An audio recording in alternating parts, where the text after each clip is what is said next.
So we are afraid of failure. We are afraid of failure. Mà ông này nào bố muốn luôn chào ngồi chi chào đã thêm nhiều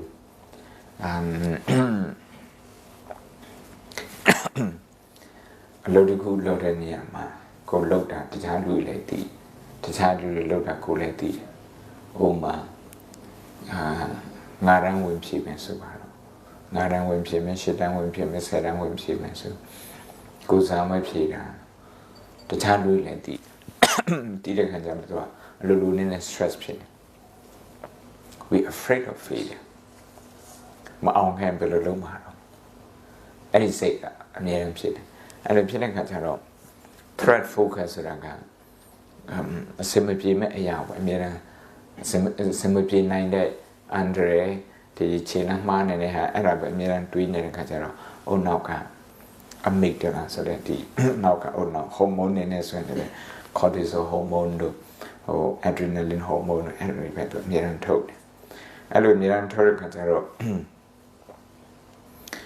ဘာမှမဟုတ်တာလေးနဲ့ဘုံဘုံတို့အလွယ်တကူစိတ်ဆိုးနေတယ်စိတ်တူနေတယ်စိတ်တူနေတယ်ထမင်းစားတဲ့ခါမှာတော့မှအလုပ်တွေများလိုက်ရင်အဲ့ဒီအာဟာရရဲ့ဒီအရာတော်မခံစားရအောင်အဝတ်စားကောင်းတယ်ဘလောက်ပဲဘို့အဲ့ဒီအဝတ်စားကောင်းမှာပေးတဲ့စိတ်ချမ်းသာမှုကိုမရအောင်ကိုမရအဲ့တော့ဘာဖြစ်လို့ဖြစ်သွားအောင်ဆိုတော့ stress ကတိတ်များလို့တိတ်များသွားလို့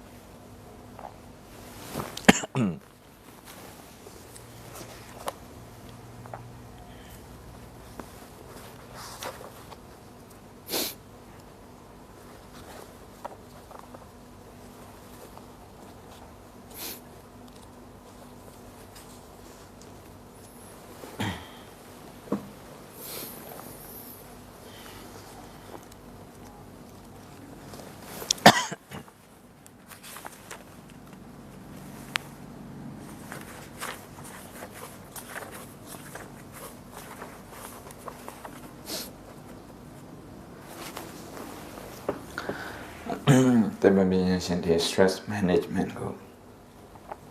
stress management negative emotion management ကိုရေးထားတဲ့စာအုပ်ထဲခုဘုံလက်ထက်မှာရှိတဲ့စာအုပ်လေးSiddhartha's brain ဆိုတာ James Kingsland က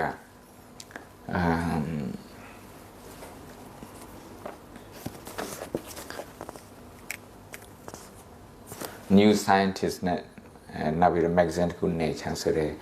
တိတ်ပံ magazine ရဲ့ editor ဖြစ်25နှစ်လုပ်ခဲ့ပါတယ်တိတ်ပံမြန်ရှင်တယောက်သူကိုယ်တိုင်တရားထိုင်ပြီးတော့သူများတွေလုပ်ထားတဲ့ research ကသူလုပ်ထားတဲ့ research ကသူဘာတွေပြောသွားတော့ဆို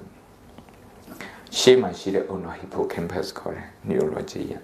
the hippocampus plays a part in both memory and emotion regulation ဒီရှေ့ကအုံနောက်ကမှန်ဉာဏ်ကောင်းနဲ့လုပ်တယ်နောက်ပြီးတော့ကိုယ် emotion ကို control လုပ်နိုင်တာ regulate လုပ်နိုင်တယ်ဆိုတာကိုကသူ့ကို master လုပ်နိုင်တာပေါ့ master လုပ်နိုင်တယ်အဲ့တော့ဘာ emotion ဖြစ်လာပြီဆိုတာကိုသိတယ်တခြားလူကိုယ်နဲ့စကားပြောနေတယ်လို့သူ့ emotion ကသူဒီလိုစကားပြောရင်ဘာ emotion ဖြစ်တယ်ဆိုတာအဲ့ဒါကိုနားလည်တယ်အဲ့လိုနားလည်တော့now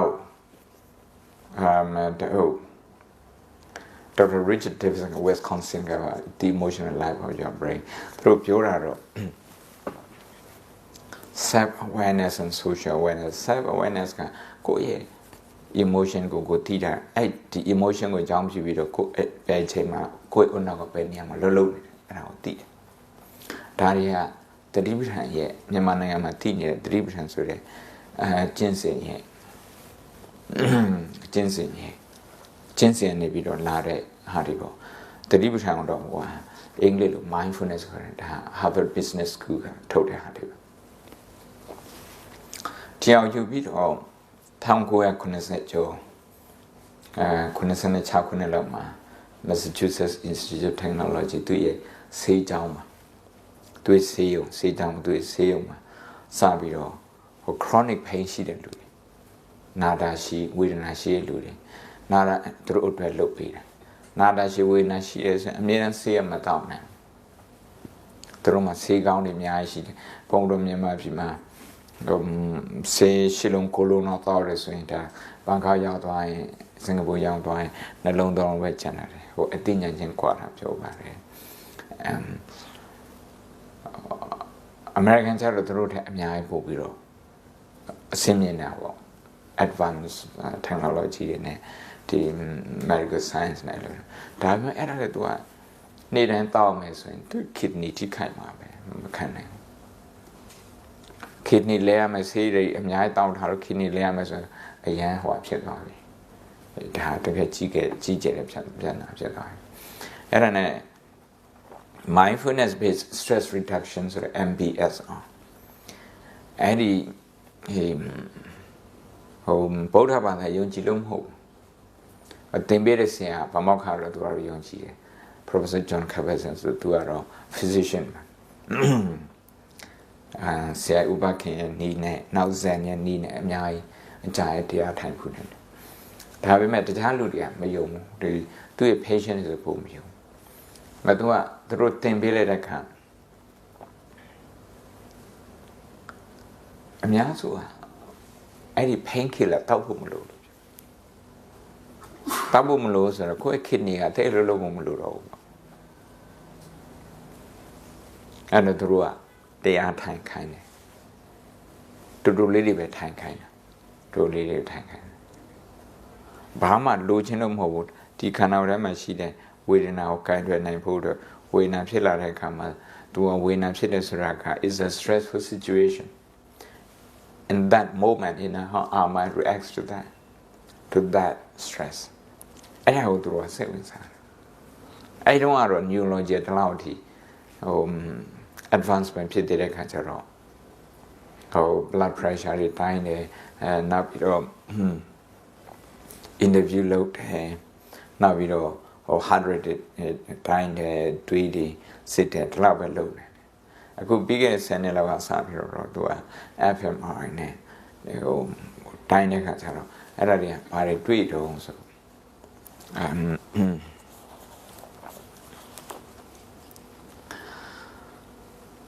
In 2011, researchers led by D.Phil at Wake Forest University School of Medicine in North Carolina found that men and women given just 4 sessions of mindfulness meditation instruction, each lasting only 20 minutes, were able to reduce the unpleasantness of pain caused by a heat probe applied to their legs by 57% on average. In North Carolina, Sejama, or Ludia stress go below canine. Without the mindfulness go, Leje metimbi, Leje metan, the Jama, Meniniset. Tenines, Meniniset. Every time come through the time and the time is a dear 8 kind of 8 kind, a bit of the Yama kind. Nabian through a Onago or FMR in the Kare, Chini, or Party John Lady. Your heart will have a monitor loading. To the stress car, Nas and a Konya Kanuja. The Yamatane Lu leve, now the Niyama since Sunday. I do a full reaction period. Intensity jump Parkwaro. They reported Kanaranga Satama tweeted data. A Kujaro, Eddie Diatane Ludia Pure through cancer. They reported that meditation reduced the intensity of their pain by 40%. Pomo Akono or Mapeto, the Onawye Boni Barry, the Lotare. I don't. Pomoroa, Yamanangama, who the art and is when neighbor Yachindo, neighbor Yachindo so. When neighbor Lu Amyad suit to attractive people. And neighbor Balu Yamas were like to Bajam Po counters or Matthew. The 2 neighbor the Tantiniama, a senior lieutenant. How to Teniama Pamaka Josero, neighbors or the Kana Shira. Yes, of ya, horror dialogue arago. Oh, jump me to simplifying load. Aro,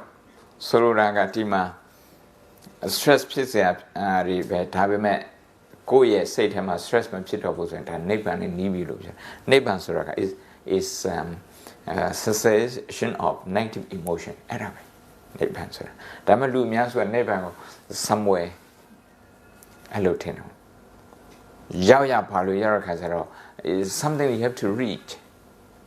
You have to travel and reach there. Eddie, I mean, you yana. The Chua, oh, Kabia said, Gonona Labare, Neban should be Miajigo, should be a teledi. Should be said. And I had a metaphor.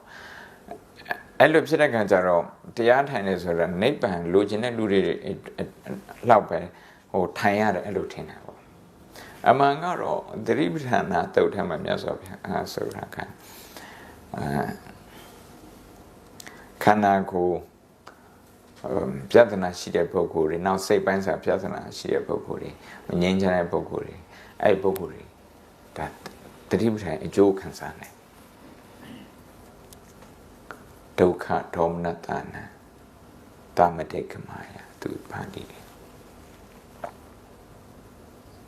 In order to reduce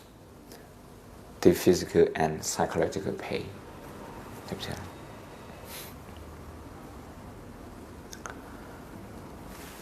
Promo video clip that could be the World Economic Forum, the Ribtan Jump Jore Handy, Chamanit. Yale University, send them Pilla. Yale University, amused me. Scientists, Dr. Haiti Copers, to one video, the scientists like who the meditation like hote. Arrow, Turina Lobido, Seaboy Lunganshin, World Economy Forum, but do it that is a guide to my Potita. Home, Lunganshin. The guy top decision makers, as we are buying science and policy, CY policy kind of words, the road that Long Island is a multi corporate, the national corporate debt. Being is when the economist debt won the Nobel Prize winner. Arrow, I'm Horror lecture Lidiku, Daga YouTube Temashibane. The science behind mindfulness, or mindfulness as a tool, the science behind mindfulness as a tool for happiness. Mindfulness, the deep tank at pure shins. A little lua, a long uncle, my pure shimbo yeji. Pure shimbo yeji. Neighbor cannot make her. Dima pure hot ante. Pure soraka, Kanakana, same nipo, Kanakana, same tovo. A Trupian Piatana Shia Kama, I Piatana, kind of animal, resilience camp, Talilu ante. Tali, Puentia.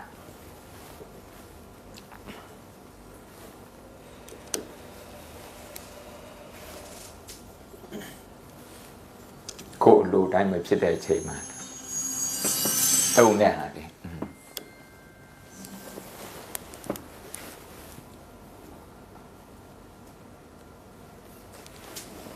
Miala. Things that seems to stand in our way of being happy is that shit happens. Now this is actually the common denominator for all human experience. The fact is that even if we are the luckiest, most effective people on the planet, life deviates from our plan. And it's just like the Rolling Stones said, you can't always get what you want. And that can be quite stressful. But of course, we all know that shit happens. What is less well known is that we also all have the power to change our experience of this shit. To train and learn how to have a better attitude about it,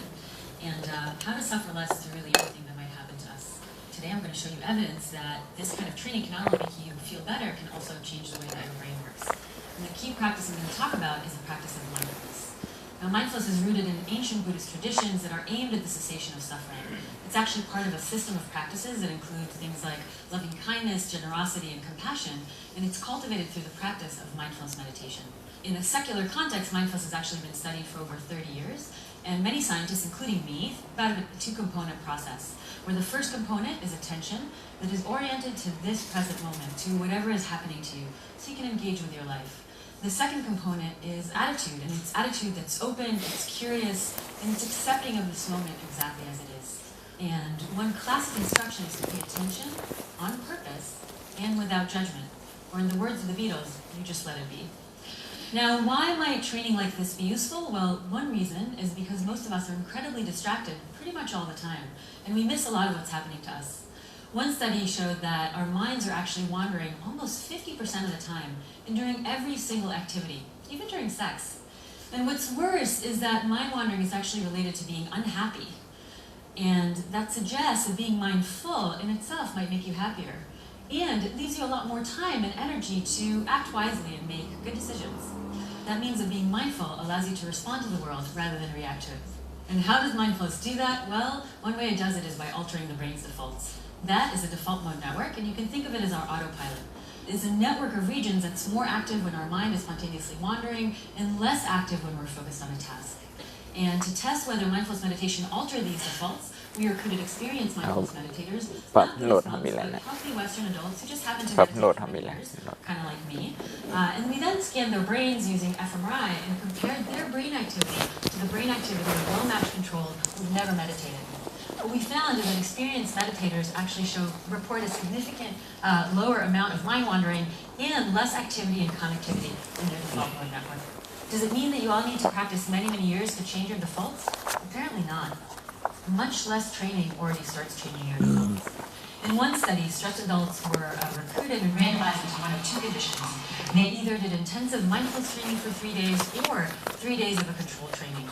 The results showed that even after 3 days of intensive mindfulness training, there were already some similar changes to the default mode network that were similar to what we saw with the experienced meditators. In addition, those who meditated also showed a reduction in an inflammation marker that is related to disease risk. In comparison, those who did the control training actually showed an increase in this inflammation marker.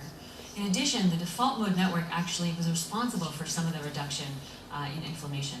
This suggests that mindfulness training changes your brain, it changes your emotional experience, and it changes your body in a way that makes you more resilient to stress and disease. And there's even more good news here. You might start noticing some of the benefits of mindfulness meditation as soon as the first time that you try. We tested this in a few recent studies. We recruited individuals who've never meditated, and we randomized them to either meditate for 10 minutes for the first time or do a control activity for 10 minutes. We then tested their performance on a task that required both accuracy and speed. What we found is that those individuals who meditated for the first time, overall, were faster or more accurate than those who didn't meditate. And we also saw changes in brain activity that suggested that their brains are more attuned to the task, allowing them to perform better. What this means is that in the time that it might take you to just briefly check your email, you might try to meditate for 10 minutes and you might have an improvement in your cognitive performance. So in conclusion, I invite you to ask yourself, do I want to be more focused? Do I want to be more present? Do I want to have more time and energy to act wisely and make good decisions? If you answered yes to any of these questions, you might want to try mindfulness meditation. Now, mindfulness is not for everyone and it's not a panacea, but we know that it can fundamentally alter your brain's defaults. We know that it can reduce your stress and make you more focused. And importantly, it can allow you to live in this moment, accepting it exactly as it is, maybe even loving it exactly as it is, even if shit happens. Thank you very much.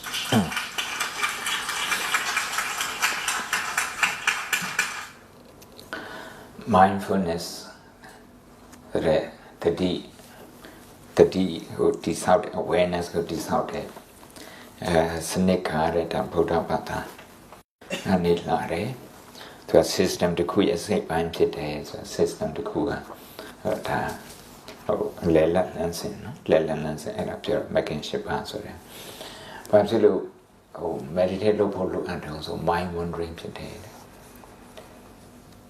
A chain Naza and Onoka could loan it Loma, Sekamishi. Mind wandering today. And look at the Bokoa. Stress and tango temakanabo, Nabido, Davido, Longa Mayo, Oamayo, David Mobioshan. Say Lunaboko, Seka, Tilo Shale, vulnerable Pietebo. At a Palo model, so we have to a brain default default ကအားလုံးသိတဲ့အတိုင်း IT မှာလို့သမီးက IT လို့ဆိုတော့ default ဆိုတာသူ့ရဲ့ပုံမှန်ရှိနေတဲ့အနေအထားတွေအဲ့ဒီ default ပုံမှန်ရှိနေတဲ့အနေအထားကကြောက်စိတ်ဖြစ်ရင်ဒါကြောက်စိတ်က default ဖြစ်တယ် default position ဖြစ်တယ်ကြောက်စိတ်က stress က default ဖြစ်တယ်ဆိုရင်ဒါဟိုနေ့စဉ်ဘဝမှာကိုလောက်တာဘလောက်ပဲအောင်မြင်အဲ့အောင်မြင်မှုကိုကြည့်ပြီးတော့ပျော်ရွှင်ဖို့အတွက်ကမဖြစ်နိုင်သေးဘူး။ဘာဖြစ်လို့မဖြစ်နိုင်တော့ဆိုတော့ဒီဟိုနောက်ကfight and flight ဆိုတဲ့အဲ့ဒီနေရာ fear center မှာသူအဓိကလှုပ်နေတော့အဲ့ဒီ default ကိုပြောင်းအောင်မယ်။အဲ့လိုပြောင်းတာဘလောက်ထိလှုပ်ဖို့လိုအပ်တော့ဖိုးနေလောက်အကြိုက်တရားထိုင်ဖို့နေလိုအပ်တာ3ရက်တရားထိုင်တယ်အဲ့ brain default ကစပြီးတော့ပြောင်းပြီ3ရက်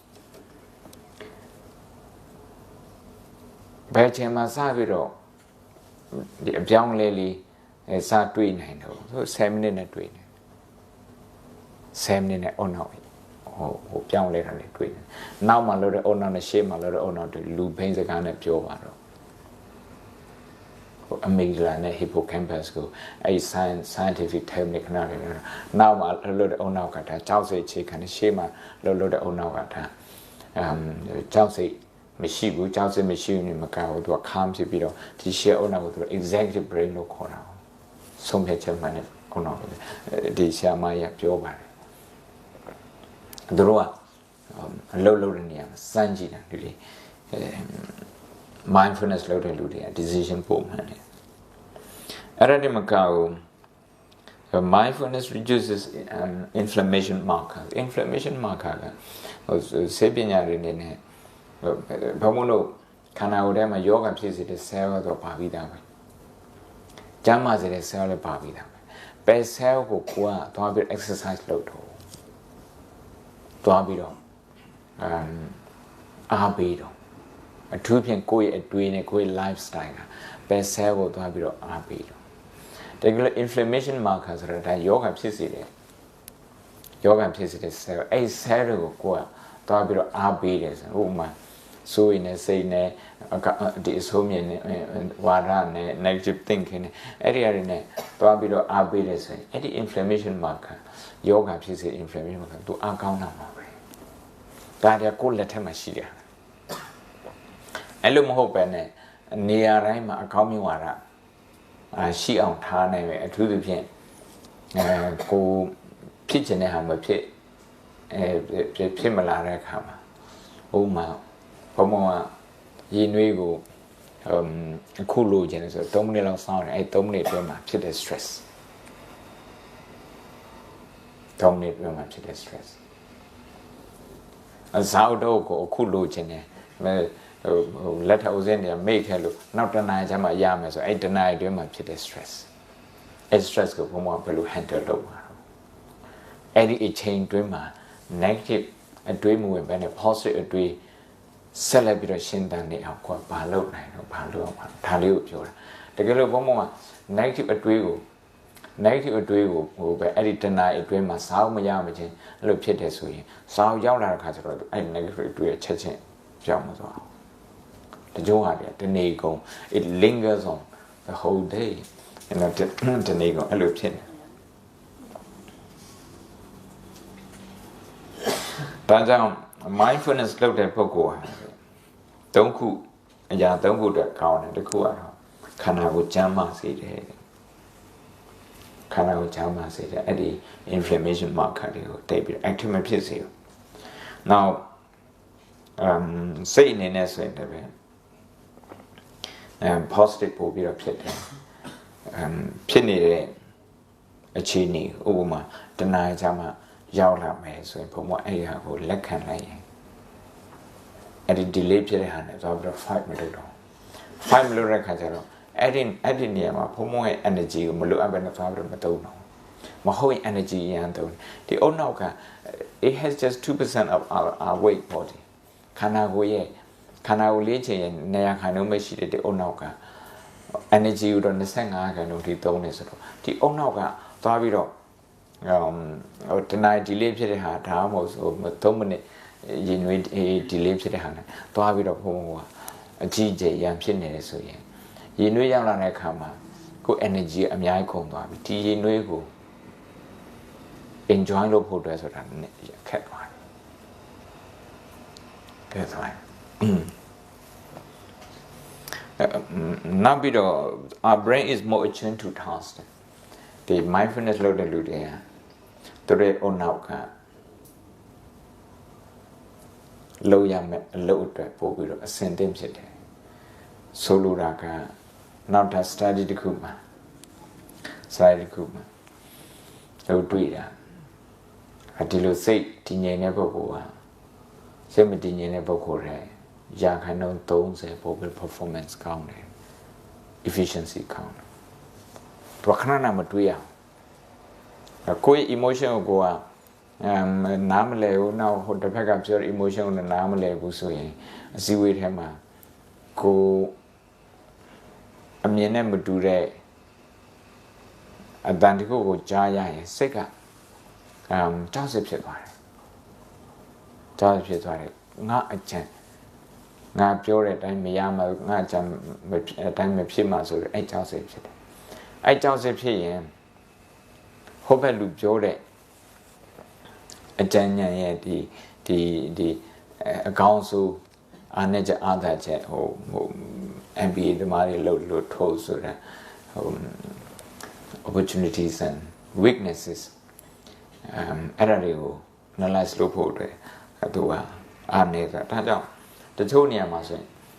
မိနစ်20နဲ့ PMS ဝေးကတနင်္လာလောက်ကြာတနင်္လာနဲ့ PMS ဝေးက2နာရီလောက်အဲ့လိုဖြစ်သွားတယ်အစည်းအဝေးတွေအကြိုင်ဘာဖြစ်လို့လဲဆိုတော့ဒါ emotional hurt တွေအဲ့လိုဖြစ်နေတာပေါ့စိတ် emotion ပဲဆိုင်အဲ့တော့ဒါလေးကတော့တတိနဲ့ပတ်သက်တဲ့ဟာလေးပေါ့နော်ဒါကိုဘုံလို့လက်တွေ့လေးလုပ်ကြည့်မယ်ပထမဆုံးတော့3မိနစ်ပဲလုပ်ကြည့်3မိနစ်ပဲလုပ်ကြည့်နော်3မိနစ်ပဲလုပ်ကြည့်မယ်နောက်ပြီးတော့မှ9မိနစ်လောက်လုပ်ကြည့်3မိနစ်လုပ်ကြည့်လုပ်ပြီးတဲ့အခါမှာမေးချင်တာရှိမေးပါပြီးရင်ဖို့လို့9မိနစ်တော့ဆက်လုပ်ဒီဟာကိုလုပ်နေတာဝင်လေထွက်လေရှူတဲ့အခါမှာဝင်လေကိုရှူတဲ့အခါမှာတေနေတော့အဲ့လိုရှူအဲ့လိုကြည်တွက်ပါ count your breathing 1 2 3တေနေတော့ slow and gentle breathing count your in breath 1 2 3 now ဝင်လေရှူချိုက်ဖြစ်ရင်ခဏလေးအသက်အောင်ထားလိုက်တေနေတော့အသက်အောင်ထားလိုက်ပြီးတော့ထွက်လေရှူတဲ့အခါမှာ3နေတစ်ပြောင်းပြန် reverse ပြန်ပြီးတော့ရည်တွက်ပါအဲ့လိုလုပ်တဲ့အခါမှာဘာတွေတွေးနိုင်တော့ဆိုတော့ကိုယ့်ရဲ့ခန္ဓာကိုယ်မှာလေ stress တွေများနေတယ်ဆိုရင်ဘုံတို့ရဲ့ဒီနဖူးတို့ဘာလို့တင်းနေတာတွေ့ရမယ်ဒီက muscle တွေဒီကဘာဖြစ်လို့နောက်ပြီးတော့မေးစေတို့တင်းနေတာတွေ့ရမယ်တင်းနေဆိုရင်လျှော့ပေးပါစိတ်လျှော့ပေးပါအဲ့ဒါ stress chemical ခေါ်တယ်အဲ့ဒါအဘိဓမ္မာစကားနဲ့ပြောရင်တော့ stress ဆိုတဲ့ဒီ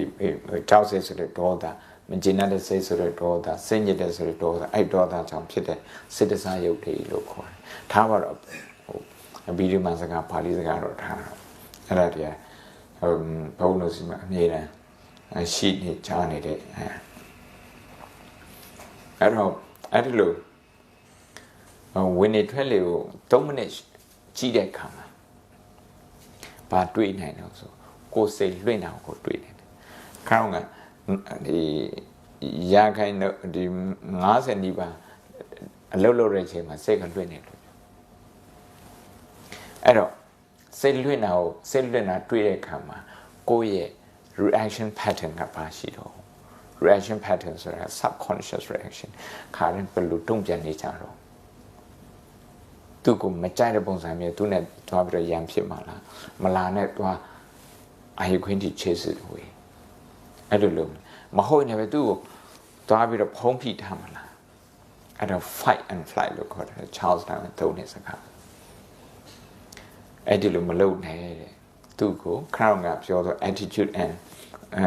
attention attitude so when it really chi da attention na bi do stress ဖြစ်နေတယ်ဆိုတာကိုသိတာက attention နောက်ပြီးတော့စိတ်ကလွင့်နေပြီဘာကြောင့်သွားတွေးနေပြီအလိုလျောက်တွေးနေပြီအဲ့ဒါကိုသိတာလည်းပဲ attention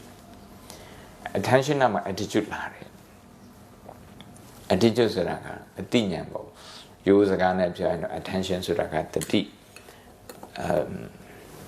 attitude ဆိုတာကတံပစင်တတိတံပစင်ဆိုတယ်မထားတော့ပါဠိလိုနားထားတော့အဲ့တော့ဒီ attitude ဆိုတာကဒီစိတ်လွင့်နေတယ်ဆိုတာကိုလက်ခံလိုက်တာကိစ္စမရှိ it's okay စိတ်လွင့်တာဒါဒီကျမှစိတ်လွင့်တယ်အဲ့လိုလွင့်နေဆိုရင်ကိုကသူနဲ့သွားပြီးရမဖြစ်ဘူးဆိုရင်10မိနစ်ခွဲပဲသူကနေတယ်အဲ့ဒီအတွေးတစ်ခုကသူနဲ့သွားပြီးတော့ရံဖြစ်နေလို့အကြိုင်းနေတာ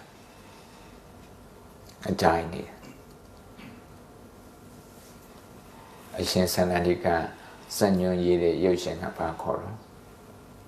မုံပါတော့မုံဆွဲအတွေးတစ်ခုမုံရင်အဲ့အတွေးကခေါင်းထဲမှာဆွဲနေတယ်လူတယောက်ကိုမုံနေအဲ့ဒီလူတယောက်ရဲ့ image အဲ့ဒီလူတယောက်ရဲ့ behavior အဲ့လူတယောက်အကြောင်းကကိုယ်ဆက်တယ်ဘယ်တော့မှမမေ့နိုင်ဘာလို့တော့မမေ့နိုင်ရင်ကိုယ့်ရဲ့ cortisol hormone ကိုပဲသူ့အတွေးနဲ့ကိုအမြဲတမ်း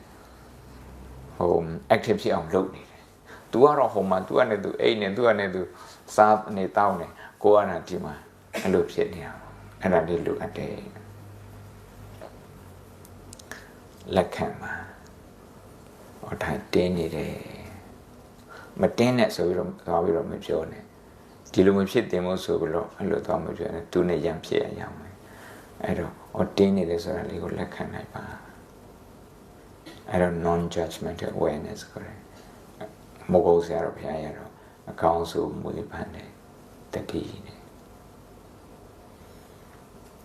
အဲ့လိုပြီးရင်ဝင်နေထွက်လေစီပြန်သွားလေပြန်သွားတရားရောက်လာဟို timing လေးလုပ်ပေးပါ mobile နဲ့3 minutes timing လုပ်ပေးပါအပန်းလေးလည်းည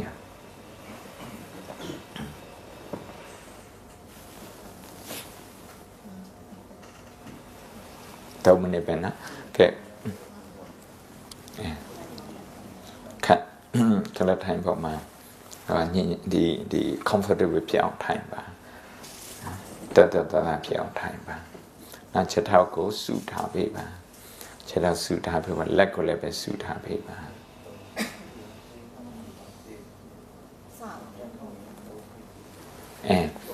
ဝင်လေရှူတဲ့အခါမှာ1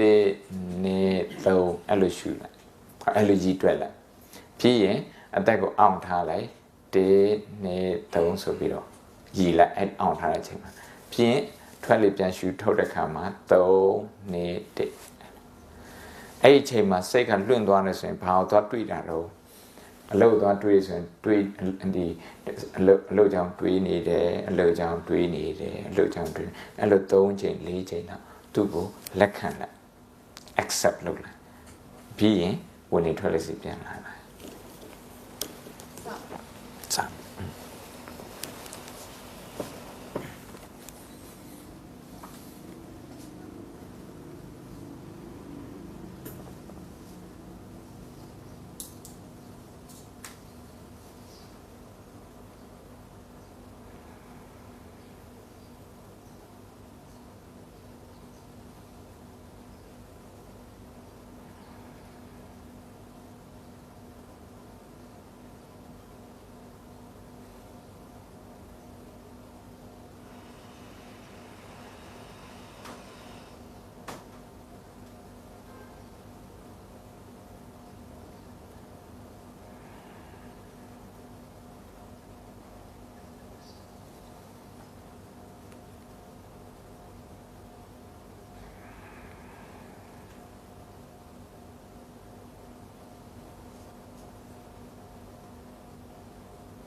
3 minute နော်ဒါ3 minute အတွင်းမှာကိုရလာတဲ့ဒီငြိမ်မှုလေးပဲအချိန်ကြီးများရင်အလုပ်ခွင့်မှာမထိုင်ဖြစ်မှာဆိုလို့မလုပ်ဖြစ်မှာဆိုဒါကနေ့လည်စာစားပြီးတဲ့အခါ3 မိနစ်လောက်အလုပ်ဝင်တဲ့အချိန်မှာ3 မိနစ်လောက်ညနေအိမ်ပြန်ခါနေလေးမှာ3 မိနစ်လောက်အဲ့လိုလုပ်တဲ့ဆိုရင်အလုပ်မှာကိုရှိတဲ့ stress ကအိမ်တိပါမတော့ဒီကြားထဲမှာလည်းပဲဒီ stress ဖြစ်ရင် stress ကိုသိတယ်နောက်တစ်ခုပြောဖို့က stress ဆိုတာ source of stress စိတ်ဖြစ်စီမှုဖြစ်စေတဲ့အကြောင်းတရားတူနဲ့တူမတူတချို့ကအလုတ်သွားခါနေမှာပစ္စည်းတွေပဲညာပါထားတယ်ဆိုတာအဲ့ဒီနေရာသူကပစ္စည်းတွေလိုအပ်တဲ့ပစ္စည်းတွေအဲ့ဒီမှာထည့်တာယူတာအဲ့မှာသူက stress ဖြစ်တယ်တချို့ကြတော့ဟိုတဲ့နဲ့အဲ့တဲ့နဲ့တွေ့တဲ့အခါမှာ stress ဖြစ်တယ်တချို့ကြတော့အလုတ်အသစ်ရောက်လာတဲ့အခါမှာ stress ဖြစ်တယ်တချို့ကြတော့ကိုစိတ်တိုင်းမကြတာကိုမျောလင့်တဲ့အတိုင်းမဖြစ်တဲ့ဟာ disappointment အဲ့ဒီ disappointment စိတ်ဖြစ်တဲ့ဟာကအဓိက stress တချို့ကြတော့နေမကောင်းတဲ့အခါခန္ဓာကိုယ်နေမကောင်းတဲ့အခါအဲ့ဒါကအဓိက stress တချို့ကြတော့တခြားလူတွေကိုဝေဖန်တဲ့အခါအဲ့ဒါအဓိက source of stress ဒီ source of stress ကတရားနဲ့တရားမတူဘူးအဲ့ဒီဟာကိုကြိုးရင်ပြီးတော့တိထားရင်ဖုန်းတို့ကိုယ့်ရဲ့ stress ကိုကြိုးရင်ပြီးတော့မှန်းထားနိုင်တယ်ကိုကြိုးရင်ပြီးတော့မျောလင့်ထားနိုင်ရင်သူ့အတွက်ကိုကြိုးရင်ပြီးတော့ပြင်ဆင်ထားနိုင်တယ်အခုအခြေခံလေးဘယ်သူပါမေးချင်တာရှိတယ်ဒီ3 မိနစ်ထိုင်တဲ့ဟာလေးမရှင်းတာရှိတယ်တခါရဝမင်းနဲ့မေးချင်တာရှိတယ်ဒီမှာအေးဟုတ်တယ်3 မိနစ်မပြည့်ဘူးဆိုတော့ဒါကိုထိုင်လို့ကောင်းတဲ့ချိန်မှဖြစ်တယ်စိတ်အရန်ကိုရှုပ်နေခြင်းဆို3 မိနစ်ကအရန်ကြာတယ်ဘုံဘတရားတွေခေါ်ရ how long is 5 minutes ဆိုတော့5 မိနစ်ကဘယ်လောက်ကြာလဲဆိုတော့တူနဲ့တူမတူစိတ်ထဲမှာခံစားရတယ်မတူစိတ်ညစ်တဲ့လူကအဲ့5 မိနစ်ကအရန်ကြာတယ်စိတ်တည်ငြိမ်တဲ့ပုဂ္ဂိုလ်အဲ့5 မိနစ်သူကမိနစ်တိုင်းကို enjoy ဖြစ်တဲ့ခါကျတော့သူ့အနေနဲ့မကြောက်အဲ့လိုဖြစ်တယ်ဘာတွေမေးချင်တယ်ဟိုမှာကလေးဘာမေးချင်လောက်လို့ရလားနောက်ကဒီဘက်က那如果高中的完全天天都累下来的天天都，你那家了，但是我哎天天都看他，我们都在学。အသက်ရှူမဝဘူးဆိုရင်အဲ့ဒီအောင်းတဲ့ဟာလေးကိုတူအောင်လုပ်လိုက်အခုကအသက်ရှူမဝဘူးဆိုတာလေဟို practice မရသေးတာပေါ့ဒီနီးနဲ့ရှူတဲ့ဟာကဘုံဘယ်နဲ့ယူလာဆို breath work ဆိုတဲ့ဟို scientist တွေအသက်ရှူတဲ့ရှူနေအာနာပါနာကိုယူပြီးတော့လုပ်တာဒီလိုလုပ်တဲ့လူတွေသူတို့ကဘယ်လောက်ထိလုပ်ခိုင်းတော့ဆိုအသက်ရှူတဲ့အခါမှာကိုယ့်ရဲ့အဆုတ်ကိုတခါတည်းအောက်ဆီဂျင်နဲ့ပြည့်သွားအောင်ရှူခိုင်းတာအဲ့လိုတော့ရှူခိုင်းတယ်နယူးယောက်မှာရှိတဲ့ CEO တယောက်ကအများကြီးခေါင်းကိုက်တယ်စေတစတဲ့ခါကျတော့ဘာမှမရှိဘူးပြောတယ်အဲ့ဒါနဲ့ဒီ relaxation လုပ်တယ်အောင်လုပ်တာပေါ့ဒါ relaxation လုပ်တဲ့ခါကျတော့ခေါင်းကိုက်ပြောက်ခေါင်းကိုက်ပြောက် breath work ဆိုတဲ့သူရဲ့ website လေးဒီတန်းရှိပါတယ်ဒါကျမ်းမာရေးအတွက်အသက်ရှူတယ်ဟုတ်တယ်တကယ်လို့အဲ့လိုဖြစ်တယ်ဆိုရင်အသက်ရှူတယ်မဝဘူးဆိုရင်အသက်အောင့်တဲ့ဟာလေးကိုခဏလေးထားလိုက်အသက်အောင့်တဲ့ဟာလေး အဲ့လောက်ဒီတင်းတဲ့သုံးဒီမကြီးပဲနဲ့ပေါ့ခဏနည်းနည်းလေးပဲအသက်ကိုအောင်ထားတယ်အသက်ကိုအောင်ထားခြင်းအဖြစ်ဘုံတို့အသက်ရှူတဲ့အခါမှာလမ်းအထိအောက်ဆီဂျင်ရောက်တယ်ဆိုတာဟုတ်ကိုအဲ့တော့ ensure လုပ်တာမဟုတ်ရင်တချို့လူတွေအသက်ရှူတာ share လို့ဖြစ်တယ်တိမ်နေပေါ့တင်တဲ့အခါမှာအောက်ဆီဂျင်ကဟိုအဆုတ်ကိုဟိုနဲ့လိုတော့မရဘူးအဆုတ်ကိုလိုတော့မရဘူးဆိုရင်အုံနောက်ကိုလိုတော့မရဘူးအဲ့ဒီလူတွေက stress ကိုပို့ပြီးတော့ဟိုခံရတယ်ဒီ exercise ကကြီးဘုံဘုံတို့ဘာဖြစ်လို့ဟိုနဲ့ဆေးုံသွားတဲ့အခါမှာအဲ့ဆက်ပေါ်ပြေးခိုင်းတော့ဒီ treadmill ပေါ်ပြေးခိုင်းတော့ဆိုသူကအသက်ရှူတဲ့အခါမှာမြန်ရှူအောင်လို့များရှူအောင်လို့တောင်တက်တဲ့ခါတော့အဲ့လိုရှူတဲ့အခါကျမှ heart ကလှုပ်တာလေဒီတိုင်းကိုယ့်အကူညံ့တာရှူရဲဆိုရင်အဲ့ဒါတွေကမလုံးကျမ်းမိုက်မကောင်းဘူးNow fear ဒီအကြောက်တရားတခုဘုံပြီးခဲ့တဲ့ညဟုတ်အကြောက်တရားတွေကြီးဟောတယ်တရားဟောအကြောက်တရားကဘာလို့စေတော့လူတို့ဘာလို့ဆို comfort zone နဲ့မှာပဲနေစီအသက်ရှူတာလည်းပဲ comfort zone နဲ့မှာပဲနေစီကြောက်တဲ့ခါကျတော့ risk မယူရဘူးစီးပွားရေးဆိုင်ရာပဲဖြစ်ဒီနိုင်ငံအတွက်ဖြစ်အဲ့လိုတွေးတဲ့အခါမှာ risk ပဲပို့ပြီးတော့တွေးပြီးတော့ဒီမစွန့်စားရဘူး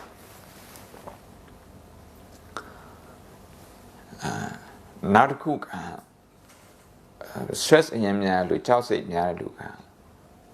သူတို့ရဲ့အတွေ့အကြုံ creative မဖြစ်ဘူးဘုံကလေးတယောက်မေးတယ်အပြေမှန်လေးအရင်မခက်ပါဘူးဒါပညာတတ်သူတစ်ခုဒီဟာသင်ပေးနေတယ်ရှင်ပြတကယ်လို့ဒီဗီဒီယိုက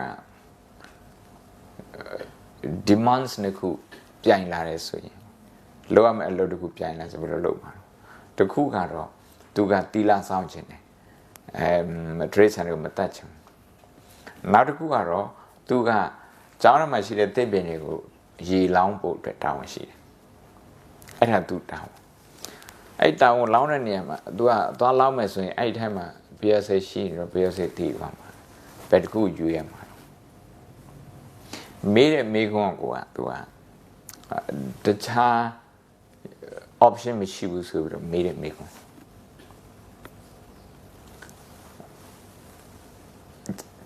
ဒီတစ်ပင်ကိုလည်းတနာပါတစ်ပင်ရေမတောက်ရရင်သူတည်မယ်အဲ့ဒါတနာတစ်ပင်ရေတောက်ရအောင်ရေလောင်းလိုက်တဲ့ခါမှာသူတို့လည်းတနာသူတို့ဟို BSA လေးတည်သွားသူတို့လည်းတနာပါတနာတဲ့စိတ်အရင်ဖြစ်အောင်ကရုဏာဖြစ် compassion ဆိုတာခရစ်ယာန်တခုပြမယ် compassion ဖြစ်အောင်လို့အဲ့လိုဖြစ်တယ်ဆိုရင် creative ဖြစ်တဲ့အတွေ့ပေါ်လာလိမ့်မယ်ဒီပြီးတော့နားမလည်သေးဘူးဘုံပြောတာ creative အတွေ့ဆိုတာကအဲ့နားမှာဘုံတို့လက်ညှိုးလောက်ရှိတဲ့တွင်းနဲ့တွင်းတူးလိုက်ပါလားအဲ့ဒီတစ်ပင်အမြင့်နာမှာဒီလိုတစ်ပင်မြင့်နာလက်ညှိုးလောက်လက်ညှိုးလောက်ရှိတဲ့တွင်းနဲ့ဟိုနေဒုတ်လေးနဲ့ထိုးလိုက်အဲ့ဒီထဲမှာရေထည့်ရင်အဲ့ဒီထဲမှာပြောစင်မရှိဘူးရေကလည်းပဲအမျက်စိကိုရောက်တယ်ဟို creative ဖြစ်တာကိုပြောပါတယ်တစ်ပင်အတွက်လည်းတွေးတယ်ဘယ်စိတ်အတွက်လည်းတွေးတယ်အခု तू တွေးတာက तू ဘာတွေးတာလဲဆိုတော့ငါတာဝငါရဲ့တီလာ तू အဲ့လိုတွေးတာငါတီလာမကြိုးအောင်နောက်ငါတာဝလည်းမဖြစ်အောင် तू ငါနဲ့တွေးတာ self center ဖြစ်တယ်ခေါ်တာပေါ့အင်္ဂလိပ်တော့ self center တွေးနေတွေးတာအဲ့လိုမတွေးဘဲနဲ့တခြားလူအတွက်ဆိုဒီနေရာပါရှိတာနော်တစ်ပင်နဲ့ပရွက်စိတ်နဲ့အဲ့ဒါရှိဒီတိုင်းဆိုရင်အခုနည်းနည်းလေးခက်ကြလေးထိုင်ပြီ9မိနစ်လောက်ထိုင်9မိနစ်ထိုင်ပြီးရင်ဘုံဘကရုဏာတင်ပေးခြင်း9မိနစ်လောက်ထိုင်အခုတင်တဲ့အခါအခုထိုင်တဲ့အခါမှာ stress ဖြစ်တဲ့ဟာတွေကိုသွားပြီးတော့တွေးစေခြင်းပထမဆုံးဝင်နေထွက်လေကြည့် ဝင်နေထွက်လေ10မိနစ်2မိနစ်လောက်ကြည့်ပြီးနောက်ကိုယ့်ရဲ့လုပ်ငန်း stress ဖြစ်စေတဲ့လုပ်ငန်းအိမ်မှာလားလုပ်ငန်းမှာလား decision လုပ်မဲ့ဟာတွေလားအစည်းအဝေးတွေမှာလားဒါမှမဟုတ်ခီးသွားတဲ့ဟာတွေလားအဲ့ဒါကိုတွေးကြည့်တဲ့အခါမှာဘာ reaction တွေဖြစ်တယ်ကိုယ့်ရဲ့ရှိနေကြအကျင့်တွေးရဲ့အကျင့်စိတ်ရဲ့အကျင့်ကိုမြင်နိုင်တယ်အဲ့လိုမြင်နေစဉ်သူ့ကိုလက်ခံနိုင်အကောင့်ဆိုတော့မပြောငါဒီလိုမတွေးသေးဘူးငါဒီလိုမဖြစ်ဆိုရင်အဲ့ဒီမှာငါအများကြီးသွားမထက်နဲ့ငါအများကြီးသွားမထက် personalize မလုပ်နဲ့လို့ပြောအင်္ဂလိပ်လိုပြောတာတော့ don't take it personally သူတို့ပြောတာရှင်းပါတယ်အဲ့လိုပြောတာဝင်နေထွက်လေရင်ကြီးလိုက်မယ်ပြီးရင်ကိုယ်စိတ်တိုင်းကြမဖြစ်တဲ့အခါ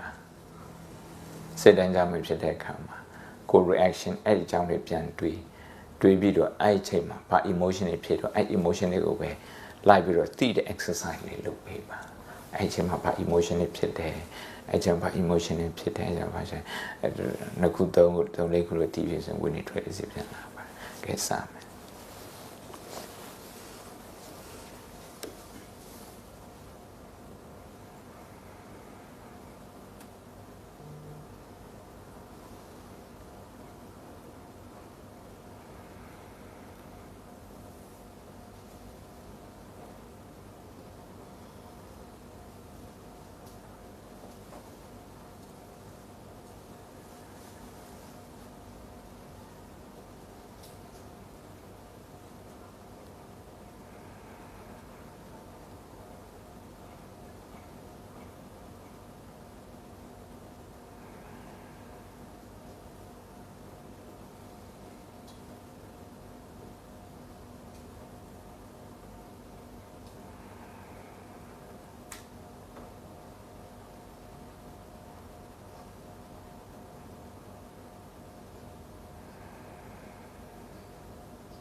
video တစ်ခုကြည့်မယ်နော်အခုနောက်ထပ်ကြည့်မယ့် video တစ်ခုကဘာလဲပြောပါလဲcompassion ရည်ကြည်ပုံကြောင့် compassion ဆိုတာကပြဿနာကိုစိတ်ဝင်စားတယ်ပြဿနာစိတ်ဝင်စားပြီးတော့တနာတဲ့စိတ်နဲ့ပြဿနာကိုဖြေရှင်းပေးခြင်းတယ်ဥပမာတကယ်လို့မိုင်းတို့ဒီမော်တော်အလုပ်လုပ်တယ်ဆိုရင်ဟောပြဿနာကိုဦးတည်ပြီးတော့တွေးရဥပမာမြန်မာနိုင်ငံရဲ့စီးပွားရေးကမကောင်းဘူးစီးပွားရေးမကောင်းတဲ့အခါကျတော့ဆေးရုံတွေအစင်းနဲ့မမီဘူးဆေးတွေပြည်စုံမရှိဘူးဆရာဝန်တွေလုံလောက်တဲ့ training တွေမရဘူးအဲ့ဒီဟာကိုတွေးပြီးတော့လုပ်ငန်းရှင်တွေများမှလုပ်ငန်းရှင်တွေအားလုံးလည်းပဲအောင်မြင်မှဒီကအခွန်နဲ့အစိုးရကဒီဆေးရုံတွေကိုလုပ်နိုင်မှာစိတ်ကိုအဲ့ဒီတွေးထားရင်ဒါလောကထစရိယခေါ်တယ်ဗုဒ္ဓရဲ့ဒီနေ့မှာအများတွေတွေးလောက်တာတော့ကိုလုပ်ငန်းကိုလုပ်နေတာလောကကိုလုပ်ငန်းလုပ်နေတာဒါပေမဲ့ကိုဒီရွေချက်ကအဲ့ဒီတဲ့အများအကြီးထားဖို့အတွက်ဟိုအခွင့်အလမ်းရှိတဲ့အခါကျအဲ့လိုအဲ့ထက်ပို့ပြီးတော့အကြီးထားလိုက်တယ်အတန်းကြောင်းတွေဆိုရင်လည်းပဲတို့အတန်းကြောင်းတွေဟိုဖြစ်နေလို့resources တွေနည်းနေလို့အဲကြောင့်ဆရာမတွေလည်း training ကောင်းမလုပ်နိုင်ဘူးလိုအပ်တဲ့ teaching material တွေလည်းကောင်းမပြည့်စုံဘူးနောက်ဆရာမအရေးအတွက်လည်းပဲလုံလောက်တော့မဖြစ်စီပေးနိုင်ဘူးဒါကြောင့်မလို့ဘုန်းတို့တရားကလေးတွေနိုင်ကြကျောင်းသွားတက်ရတာတွေနောက်ပြီးတော့လူနာတွေနိုင်ကြမှာသွားပြီးတော့ဆေးရုံနော်သွားပြရတယ်အဲ့ဒါတွေကနိုင်ငံရဲ့ resources ကို training ဖြစ်စေတယ် training ဖြစ်စေအဲ့လိုတွေးပြီးတော့နောက်တစ်ချိန်ကျရင်အဲ့ဒီအဖြစ်တွေယုံနေတော့တို့နိုင်ငံမှာအစားစားရဆင့်မိအောင်ဘာလို့တော့ဆိုတော့လုပ်ငန်းရှင်တွေများလို့တယ်အဲ့လုပ်ငန်းရှင်တွေလည်းပဲအောင်မြင်ဖို့လိုအပ်တယ်အဲ့လိုတွေးပြီးတော့ကိုယ်လည်းအဲ့ဒါတွေးတယ်ဆိုရင်ကိုယ် motivation ကအများရဲ့ပြဿနာအများဒုက္ခဝိုင်းဝန်းဖြေရှင်းပေးတဲ့ပြဿနာဖြစ်တယ်အများတော့မဖတ်တော့ compassion focused therapy ဆိုတာကရုဏာအခြေခံတဲ့ therapy မျိုးalso တဲ့ကထုတ်တဲ့ handbook တခု compassion science ဆိုတာသူတို့လေးလာဒါမျိုးဒီလိုဖြစ်ရင်လည်းဒီလို compare ဒီလိုစိတ်ထားနိုင်တယ်လို့ဒီလိုဒီနေ့ကို2မိနစ်3မိနစ်အဲ့လိုချိန်ပေးပြီးတော့တွေးတဲ့ပုဂ္ဂိုလ်ကိုယ့်ရဲ့လုပ်ငန်းကိုအများရဲ့ကောင်းကျိုးနဲ့ဆက်ပြီးတော့တွေးတဲ့ပုဂ္ဂိုလ်အဲ့ပုဂ္ဂိုလ်တွေကသူတို့အနောက်က hippocampus ကအလိုလိုတခါကြတော့ stress ဖြစ်တဲ့နေရာနဲ့ကြားထဲမှာ buffer zone တွေတခုရှိတယ်ဒါတော့ FMRI နဲ့သူတို့ကအလောက်ထိပြောနေတယ်သူတို့ပြောတာဘုံဘုံနဲ့သူတို့ပြောတာဟာကိုယူပြီးတော့ပြောတာပါဗုဒ္ဓမြတ်စွာဘုရားပြောတာတော့ဆိုရင်လည်းစိတ်တောကဒေါသထဲမှာပါတယ်အဲ့အုပ်စုထဲမှာပါအဲ့အုပ်စုဖြစ်နေတဲ့အချိန်မှာကရုဏာမဖြစ်နိုင်ဘူးမေတ္တာလည်းမဖြစ်ဘူးကိုယ့်ကိုမေတ္တာမထားနိုင်တခြားလူတွေမေတ္တာမထားနိုင်ဘာလို့ stress ကို manage မလုပ်နိုင်ကရုဏာဖြစ်တဲ့အချိန်ကျတော့ကရုဏာကကုသိုလ်စိတ်ဆိုတော့အဲ့ဒီတောကဆိုတဲ့အကုသိုလ်ကအဲ့ချိန်မှမဖြစ်ဘူးဒါတော့နှစ်ပေါင်း2600ရှိတယ်ဟာဒါတော့နည်းနည်းပဲရှိတယ်ဒီစာအုပ်က2017ကမှထုတ်ထားတယ်သူ research တွေလုပ်နေတော့တော့ compassion ကကိုကြမ်းမိုက်တဲ့ကောင်းတယ်တခြားလူတွေကောင်းတယ်အခုကြည့်မှဟာလို့ဆရာဝန်ကြီးပါ ICU ထဲမှာနှစ်ပေါင်း20ဆေးကူတာတဲ့ဘာမောက်ခိုင်တယောက်ပါသူများတို့ဆေးကူရင်းနဲ့သူ့မှာ burn out ဖြစ်တယ်ခြေကုံလက်ပန်းကြတာပေါ့ဘ င်မန်းလွယ်ခန္ဓာကိုပင်မန်းလွယ်တယ်စိတ်ပင်မန်းလွယ်ပြီးရင်စိတ်တူလွယ်စိတ်တူလို့တဲ့ခါမှာသူနဲ့အလွတ်လွတ်တဲ့လူတွေနဲ့သူကတိတ်နဲ့ဆက်ဆက်ချင်သူတို့လည်းပဲသူတို့ရဲ့ဒီချွင်းချက်တွေပို့ပြီးတော့မြင်တယ်သူတို့ကောင်းတဲ့ဟာတွေသူတို့ contribution တွေတိတ်မမြင်တော့အဆုံးမြင်သွားတာဝင်လာဒါတွေ stress ရဲ့ဆိုးကျိုးတွေစိတ်ကောင်းရှိတဲ့လူဒီလောက်တွေစိတ်ကောင်းရှိတဲ့လူတွေဒီလောက်ထိကြိုးစားတဲ့လူတွေဒီလိုဖြစ်နေတယ်ဆိုတော့ဘယ်ကနေလာတော့အမိုက်ခါစားပြတ်တတ်မိလောင်ဆိုတဲ့အတိုင်းသူက stress တွေလေးကိုignore လုပ်လို့လေးလေးရှူထားတော့ stress ကိုင်တွယ်တဲ့နေရာမှာ number 1ကအခုပြောတဲ့အတိုင်းသတိပဋ္ဌာန်အခြေခံတယ် mindfulness အခုကြတော့ compassion သူ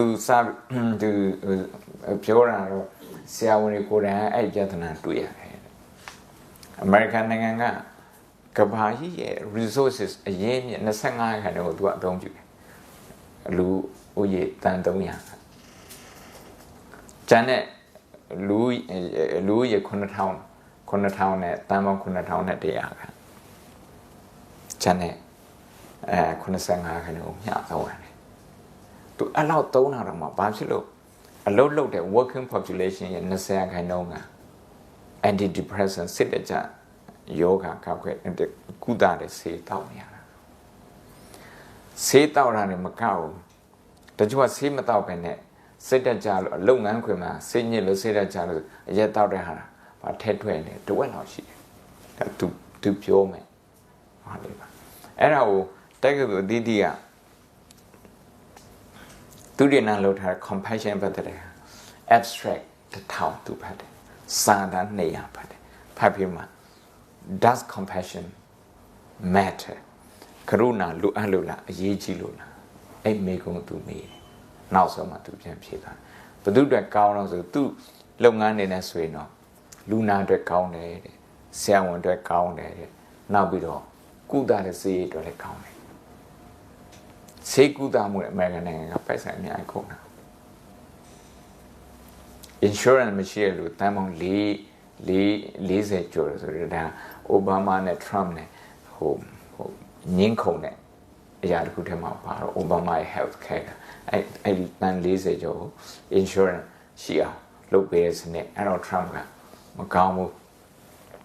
ဆိုပြီးပြန်ဖြစ်တယ်အဲ့ဒါအဓိကideology မှာစကားများတာအဲ့တော့အကုန်ကြလည်းများတယ်တစ်ဖက်ကဆရာဝန်တွေဟာstress တွေများပြီးတော့လူနာတွေကိုနာမည်လည်းမသိဘူးလူနာတွေကိုစစ်တဲ့ခါမှာလူနာတွေမျက်နှာလည်းမကြည့်ဘူးကွန်ပျူတာထဲမှာပဲကြည့်တာများဆိုတော့အဲ့လူနာပြောတဲ့အတိုင်း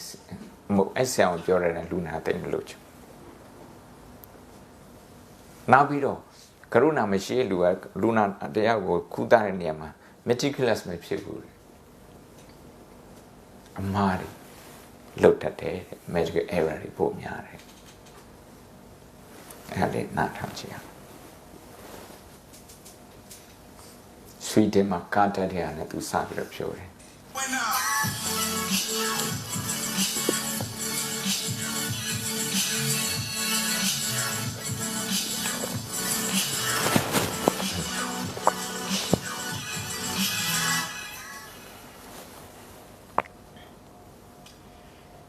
In my job, I meet people on the worst day of their life. I'm an intensivist, a physician who specializes in intensive care medicine. If you become my patient, it's because you need life-sustaining therapies in the ICU.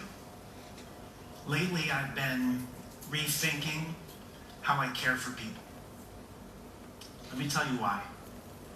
On February 27, 2007, on a snowy stretch of highway outside of Uppsala, Sweden, 2 buses collided head-on. This is what was left of one of the buses. 6 people died, but miraculously, 56 people were saved.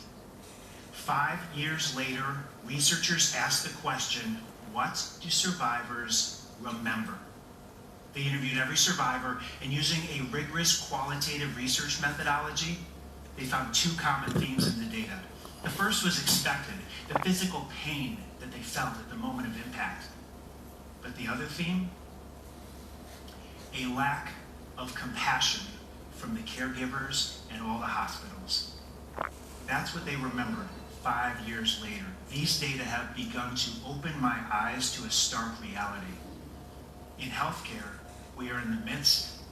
of a compassion crisis. Scientists define compassion as an emotional response to another's pain or suffering involving an authentic desire to help. It's different from sympathy or empathy, which are the feeling and understanding components, in that compassion also involves taking action. So here are the data. Research from Harvard University found that nearly 50% of Americans believe that our healthcare system and our providers are not compassionate. 2/3 of patients have had a meaningful healthcare experience with a lack of compassion. Rigorous research show that 70% of opportunities for compassion are missed by physicians, and compassion comprises less than 1% of all communications by physicians to patients. These data are compounded by an epidemic of burnout in healthcare providers. Burnout is characterized by depersonalization, which is an inability to make a personal connection. And in the era of electronic medical records, rigorous research shows that healthcare providers spend more time looking into computer screens than looking patients in the eyes. Based on all of these data, I conclude we have a compassion crisis indeed. But here's the big question. Does it matter? Does compassion really matter? Now you may say, of course compassion matters. We have a moral imperative. It's part of the art of medicine. And of course I agree. But is compassion just in the art of medicine? Or are there also evidence-based effects belonging in the science of medicine? And what is the evidence? In addition to being an intensivist, I'm also a physician scientist. In other words, I'm a research nerd. I like data, and my hypothesis was that compassion matters for patients, for patient care, and for those who care for patients. So I went to the biomedical literature, and I used a methodology called systematic review. So over 2 years through the National Library of Medicine, I reviewed more than 1,000 scientific abstracts, more than 200 research studies in total. And today I share with you what I found. The effects of compassion on patients, on patient care, and specifically the cost of care, and on those who care for patients, our healthcare providers. There are more than 20 distinct mechanisms of action by which compassion can have beneficial effects on patients. Let's go to the data. Let's start with the practical. If you have compassion for patients, you may be more likely to be meticulous about their care, or have higher quality standards, and lower likelihood of making a major medical error. But there are also physiological effects. Compassion can buffer stress-mediated disease. Compassion can also modulate a patient's experience of pain. There are neuroendocrine effects. So in patients with diabetes, research shows that high physician compassion is associated with an 80% higher odds of optimal blood sugar control and 40% lower odds of acute metabolic complications. There are also immune system effects. So in a University of Wisconsin study in patients with a common cold, high physician compassion as rated by patients was associated with enhanced immune response, shorter duration of symptoms, and lower severity of symptoms. And importantly, compassion can impact patient self-care. If you care deeply about patients, and they know that, they may be more likely to take their medicine. In a Johns Hopkins study of 1,700 patients with HIV, researchers asked patients, does your physician know you as a person? Knowing the patient as a person was associated with 33% higher odds of adherence to therapy and 20% higher odds of having no detectable virus in the blood. Compassion has also been associated with lower healthcare costs, which are a major factor in the health of our economy. In primary care, for example, research from the University of Rochester and UC Davis have shown that compassionate, patient-centered care is associated with lower discretionary resource utilization. So fewer diagnostic tests, fewer referrals to specialists, fewer unnecessary hospitalizations, and lower total healthcare charges. So here's the bottom line. If healthcare providers actually spend more time talking to patients, maybe we don't need so many tests and referrals. But what about time? We've all heard the expression, time is money, but time is also a vital factor in the efficiency and the economics of healthcare. So here's a staggering number, 56. Research from Harvard University shows that 56% of physicians believe they do not have time for compassion. This is in the context of a classic study from Princeton University on helping behaviors, which found that it wasn't the intrinsic belief of the importance of helping by the potential helper, it was whether or not the potential helper believed they had enough time to help. So how long does it actually take for a meaningful expression of compassion?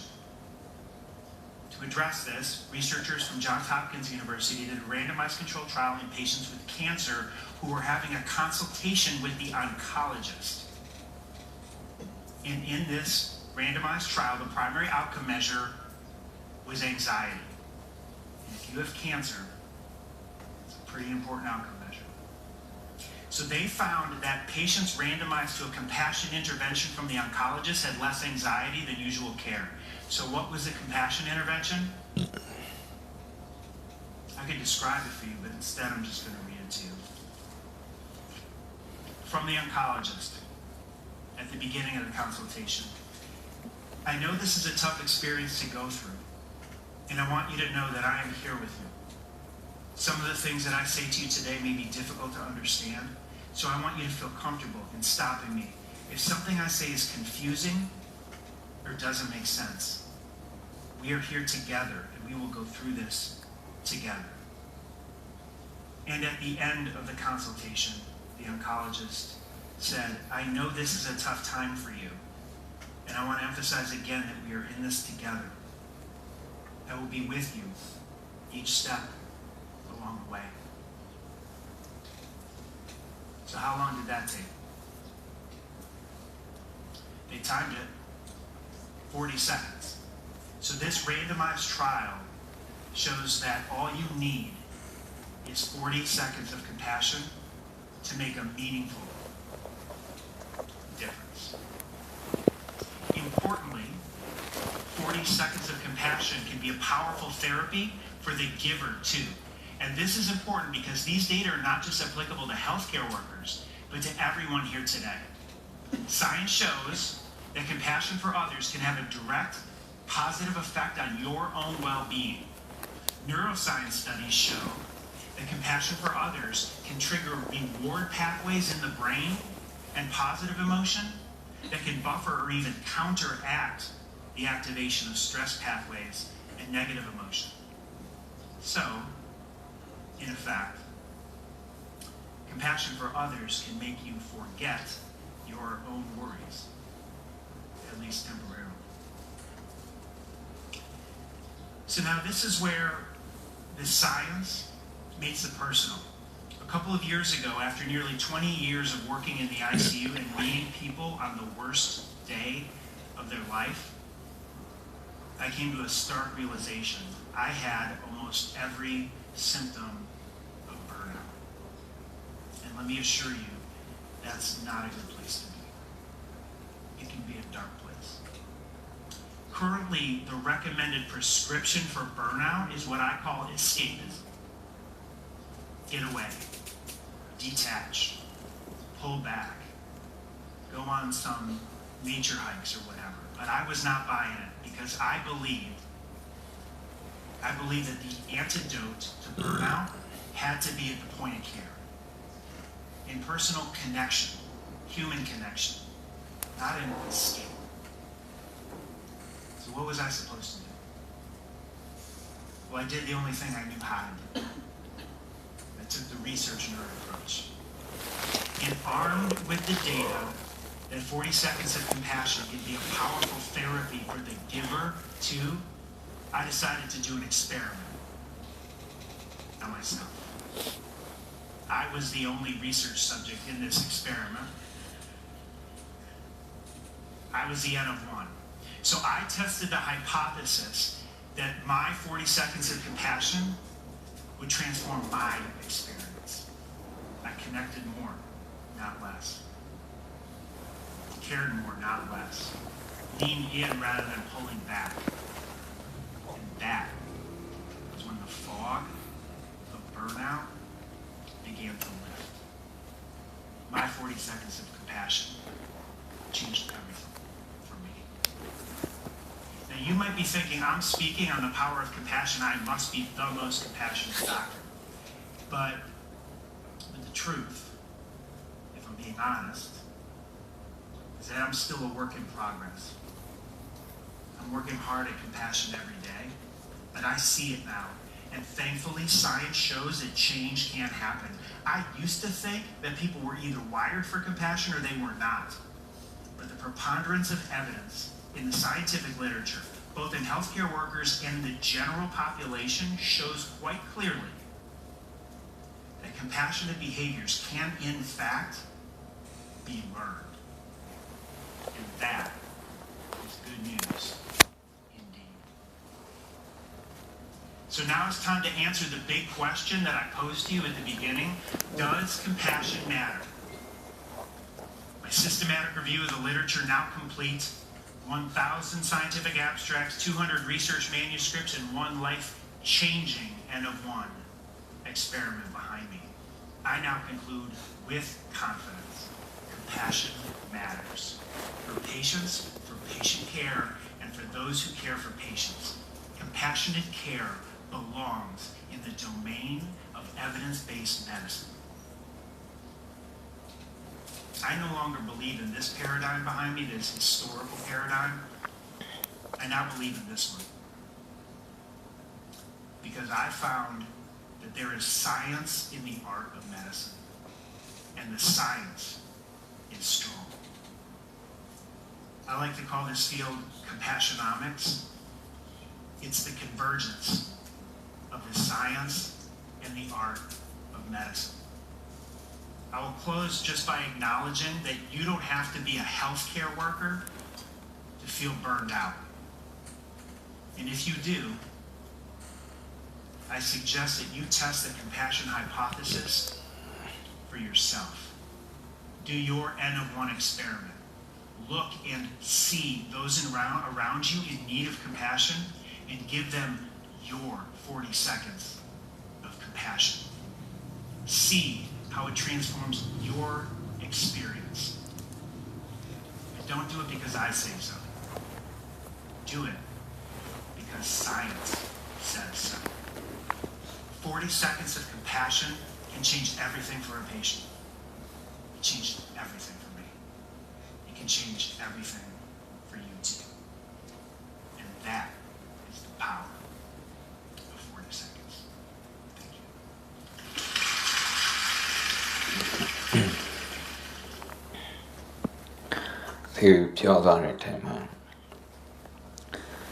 Compassion ဖြစ်တဲ့ပုဂ္ဂိုလ်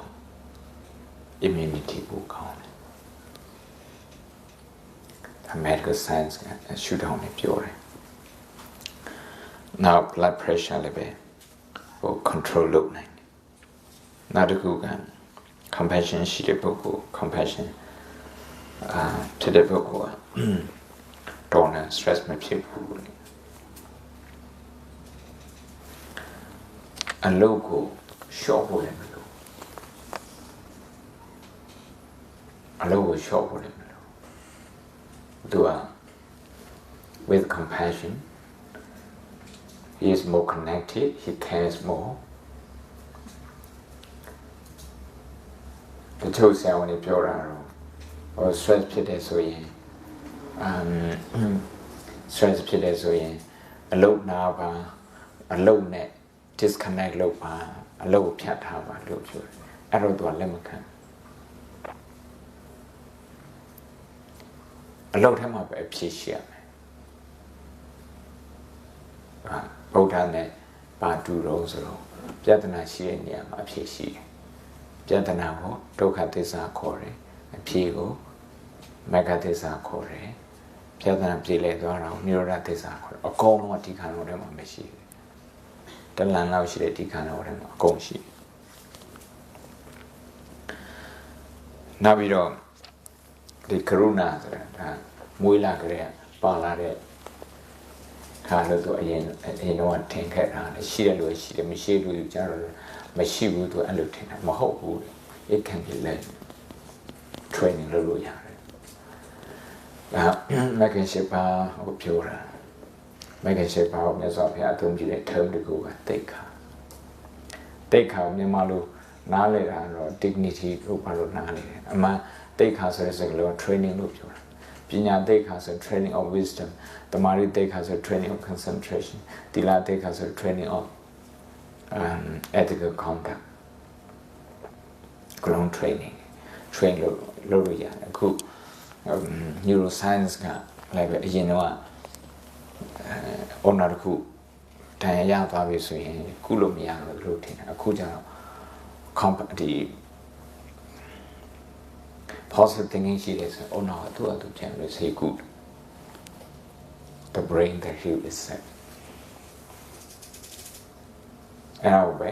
အဲ့ဒီ theory က neuroplasticity ဆိုပြီးတော့ခေါ်တယ်အခုကရုဏာတရားထိုင်နေရတယ်သိပေးမယ်ကရုဏာတရားထိုင်နေပြဿနာဟိုတွေးပြီးတော့ကိုယ့်ရဲ့စိတ်ထဲမှာတဏှာရဲ့စိတ်တွေမွေးပြီးပါတဏှာရဲ့စိတ်လေးမွေးပြီးဥပမာကိုယ့်ရဲ့ကိုယ်စိတ်တူသွားတဲ့ဟာကိုယ်စိတ်ညစ်တဲ့အဲ့ဒါကိုပြန်တွေးပြီးတော့ကိုယ့်ကိုယ်တဏှာပါ compassion ဖြစ်ပါ compassion ဖြစ်တယ်ဆိုရင်သူက healing ဖြစ်တယ်အဲ့စိတ်ကိုပြန်ကုစားတယ်မဟုတ်ရင်အဲ့ဟာက trauma တခုလို့ဖြစ်နေစိတ်ညစ်တိုင်းအဲ့ဒါကိုပြန်သတိရတယ်စိတ်ပုံညစ်တယ်ကသူပြန်သတိရလွတ်ဖြစ်နေတာပေါ့လဲပတ်နေအဲ့ဒါသူ့ပဲနေရာမှာ cut off point ကပဲမှာတော့မဟုတ်ဆရာတော်ပြောရနေနေဆိုရင်တော့အထွက်လန်းကပဲမှာတော့ way out ကပဲမှာ outlet ကပဲမှာအဲ့ပြဿနာကိုပဲ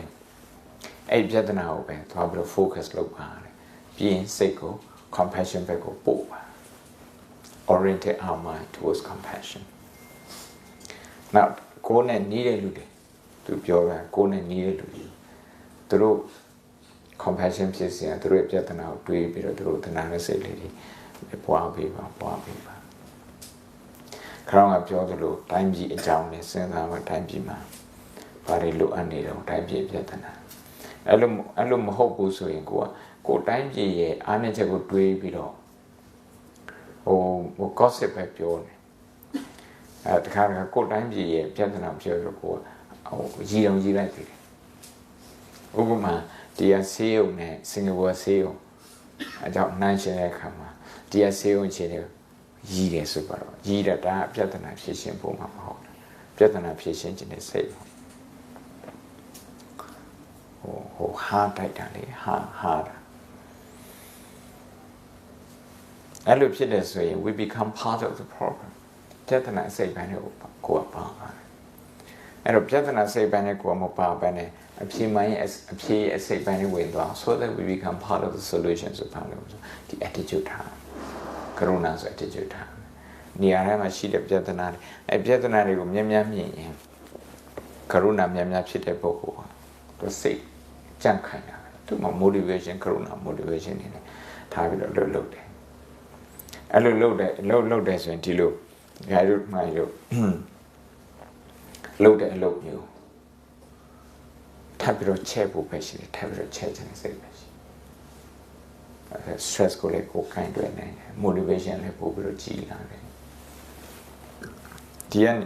နိုင်ကြနေပဲတွင်းတဲ့ကားဆိုတော့ဖုံးမလို့ရဲ့မွေးမှာက ရှိတယ်မလောက်ကိုတရားနေပြီးတော့ထောက်ရတယ်ဆိုရင်ငွေမှာကိုစီလာအဲ့ဒီဟာလောက်တာဘလောက်ကောင်းတော့အဲ့တော့အဲ့လိုလှုပ်ခြင်းနဲ့စိတ်ဖြစ်အောင်အဲ့ဒီဒဏ်တွေ stress ဒဏ်တွေခံအောင်ဆိုရင်ပြဿနာကြောင့်မြန်မြန်တွေးရတယ်တေရတာမင်းသားကအိမ်ရှိမင်းသားပါယူမင်းသားမဟုတ်ဒုတိယအာဏာရှိဆုံးမင်းသားအကုန်လုံးသူ့ကိုလုပ်ပြီးနန်းတော်ထဲမှာဘာမှလူတွေသိမရှိဘာဖြစ်လို့အဲ့ဒါတွေကိုပြစ်ထားပြီးတော့လူသားတွေအလုံးအတွက်ဆိုပြီးတော့တရားသွားရှာတော့သူ motivation ကပါတော့ motivation ကတော့လူတိုင်းကိုကြည့်တဲ့နေရာမှာတနာစရာလို့မြင်လိုက်တယ် compassion ဖြစ်တယ်အဲ့ compassion ကသူ့ဘဝအရန်ပြောင်းလဲသွားတယ်အခုအရင်တော့ဆိုလက်ဆေးပြီးတော့စားရမယ်အခုကျတော့တအိမ်ပြီးတအိမ်သူအိမ်နေရှေ့မှာသွားရပြီးတော့သူများသူဟိုလောင်းနေဆုံးစားရတယ်ဆိုတော့ဒါမသေးချာမေးရတဲ့အလုပ်ကိုသွားပြီးတော့လုပ်တာလူများတော့မလုပ်နိုင်တဲ့ဟာကိုသူကဘာဖြစ်လို့လုပ်နိုင်နောက်ပြီးတော့ disappointment တွေသူကတစ်ခုပြီးတစ်ခုရတယ်စိတ်ပြတ်တဲ့ဟာတွေမအောင်မြင်တာတစ်ခုပြီးတစ်ခုအာလာကာရမစီရောက်သွားတယ်ကြိုးစားတယ်သူလူချင်းတဲ့ဟာမဟုတ်ဥဒ္ဒခာရမဗုဒ္ဓစီရောက်သွားတယ်ကြိုးစားမရောက်asceticism ဆိုတာကဒုက္ခရစီကအဲ့ဒါလည်းသူရောက်သွားတယ်အဲ့ဒါလည်းပဲလူချင်းတဲ့ဟာမဟုတ်9 နှစ်ကျော်လောက်ခဲ့ရတာကတော့တစ်ခုပြီးတစ်ခုမဟုတ်ပဲဖြစ်တယ်စိတ်တက်မကြပဲနဲ့နောက်မဆုတ်တာဘာကြောင့်တော့ what kept him going compassion ကရုဏာဆိုတဲ့အရာဒါကြောင့်စိတ်တက်မကြအောင်ပြဿနာနဲ့တွေ့တဲ့အခါစိတ်တက်မကြဘယ်လိုလုပ်မှာဆိုဒါလေးလုပ်တယ်ကဲဘုံတို့9 မိနစ်လောက်ကရုဏာလုပ်မယ်နော်9 မိနစ်ကရုဏာလုပ်မယ်အဲ့ဒါတော့ကိုယ်ဒီတိုင်းပြည်ရဲ့ပြဿနာကိုတွေးပြီးတော့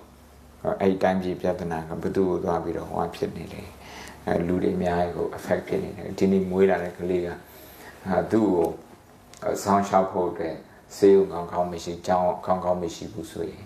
သူနေဒီကလေးရဲ့ future ကအရန်ကိုဒုက္ခရောက်ပါအဲ့လိုပုံကိုယ်ကြီးဂျားမှာနေရတာဘုန်းတော်နေနဲ့ဒီအခုမှအစဉ်ပြေတဲ့ပုံကိုယ်ကြီးနေနဲ့လည်းပဲစမပြေတဲ့ပုံကိုယ်နဲ့နေရတယ်ဆိုတာဒါလုံးဝစိတ်ချမ်းသာနေတဲ့စိတ်မချမ်းသာနိုင်ဘူးပေါ့နော်ဒါကြောင့်မလို့ကိုယ့်ရဲ့အောင်မြင်မှုကတခြားလူတွေအောင်မြင်မှုနဲ့ဆက်ဆက်နေတယ်သူတို့ရဲ့အစမပြေမှုကလည်းကိုယ်အစမပြေမှုနဲ့ဆက်ဆက်နေတယ်အဲ့လိုတွေးပြီးတော့ကရုဏာလေးထားဖို့ပထမဆုံးတော့ကိုယ့်ကိုကရုဏာပွားဖို့ပါပဲကိုယ့်ရဲ့ stress အချောင်းတွေပြန်တွေးပြီးတော့ကိုယ့်ကိုကရုဏာပွားပါဘယ်ချိန်မှာ stress ဖြစ်တယ်ဘယ်ချိန်မှာစိတ်ညစ်တဲ့အဲ့ဒါနဲ့တွေ့ရကရုဏာပွားပြီးရင်တိုင်းပြည်အကြောင်းစဉ်းစားပြီးတော့တိုင်းပြည်ပြဿနာအဲ့ပြဿနာနေပြီးတော့ဘသူတွေကိုသွားပြီးတော့ impact ဖြစ်နေတယ်အကျိုးသက်မှုတွေရှိနေတယ်အဲ့လိုတွေးပြီးတော့သူတို့ကိုသနာရတဲ့စိတ်လေးမွေးပါ9 မိနစ်စာမယ်ဝင်လေထွက်လေချမ်းချမ်းနဲ့ရှိရှိပါ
3-4 မိနစ်လောက်ဟောလည်းရှိတယ်အချိန်လေးရှိတယ်မေးခွန်းမေးခြင်းမေးလို့ရ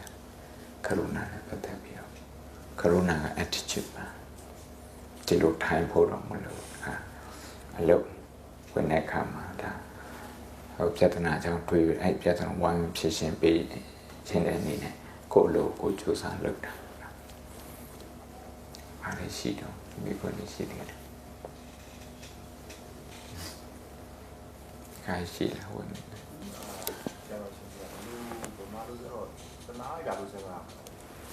တနာပြကောင်းလိုက်တာလို့ဆိုတာတနာစရာကောင်းတဲ့အဲ့ဒီလိုစဉ်းစားရင်လည်းရတယ်ဟိုကတနာတယ်ဆိုတဲ့စကားလုံးကတော့မြန်မာလိုနည်းနည်းလေးပြဿနာရှိတယ်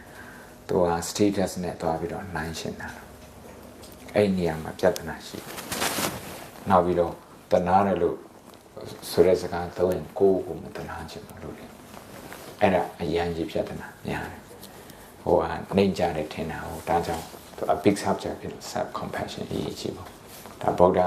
တရားတော်နဲ့ clinical psychology ဝိုင်းပြီးတော့သူတွေနားလုပ်ထားတယ်အဲ့တော့ဆေးကြောင်းရဲ့ motto ကိုဘုံဘုံပြောပြမြန်မာနိုင်ငံဆေးကြောင်းတရားအနုကမ္မဥပဋ္ဌာကပါဠိလိုသုံးလို့တရားဆိုတာကတဏှာအနုကမ္မကတဏှာနဲ့မကောက်ကိုယ့်ရဲ့နှလုံးသားကတုံ့လှုပ်သွားတယ်သူတို့ရဲ့ပြဿနာကိုကြည့်ပြီးဥပဋ္ဌာကဆိုတာ action အဲ့ဒီတော့အဲ့သုံးခုစလုံးပေါင်းမှဖြစ်တယ်ကရုဏာဖြစ်တယ်အဲ့တော့အခုဟိုတွေးခိုင်းတယ်ဥမာဆေးစမပြေလို့ဘုံဘုံဒီနေ့ဟို cancer ward မှာဒီနေ့အလူလောက်ပါတယ်မနေ့ရက်ဒီနေ့ဒီနေ့ကဒီပြီးခဲ့တဲ့လ18ရက်သူတို့စီလိုက်ပါတယ်အဲ့ဒါနဲ့နေ့လည်စာ booking လုပ်တာဒီမနေ့ရက်ဒီနေ့နော်မျက်စိထဲမှာဗာမြင်တော့ဆိုcancer လူနာတွေဆေးလူတဲ့လူတွေရှိတယ်အဲသူတို့ကမတတ်နိုင်လို့အစိုးရလည်းမတတ်နိုင်လို့အဲ့မှာတစ်ချိန်မှာဆေးလူတဲ့လူကလည်းမလူနိုင်အဲ့ဒါအဲ့ဒါကိုကြည့်ပြီးတော့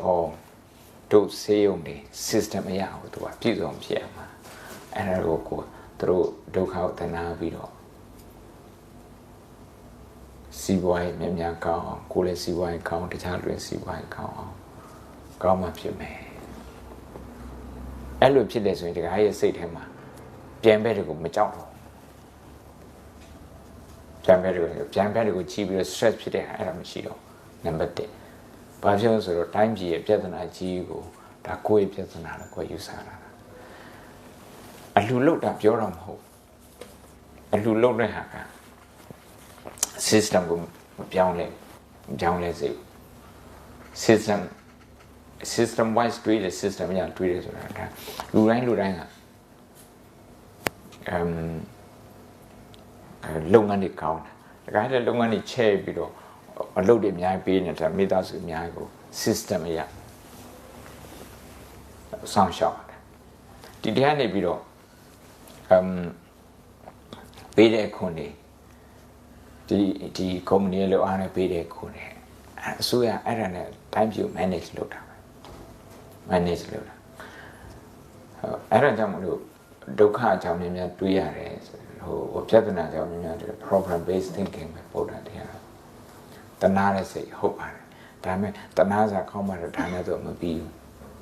ပြဿနာအကြောင်းအဲ့ပြဿနာရဲ့ impact ကိုတွေးပြီးတော့အဲ့ပြဿနာကိုဖြေရှင်းပေးခြင်းနဲ့စိတ်လေးမွေးတာကြာဘူးအောင်ပါဠိလေးရွတ်လိုက်မယ်ဒုက္ခပါနေယနာကာရဗုဒ္ဓလက္ခဏာကရုဏာဆိုတာပြဿနာကိုဖယ်ရှားပေးခြင်းနဲ့ဟို activity ကိုပြောတာ behavior ကိုပြောတာကိုမင်းနဲ့တူယူရဲ exactly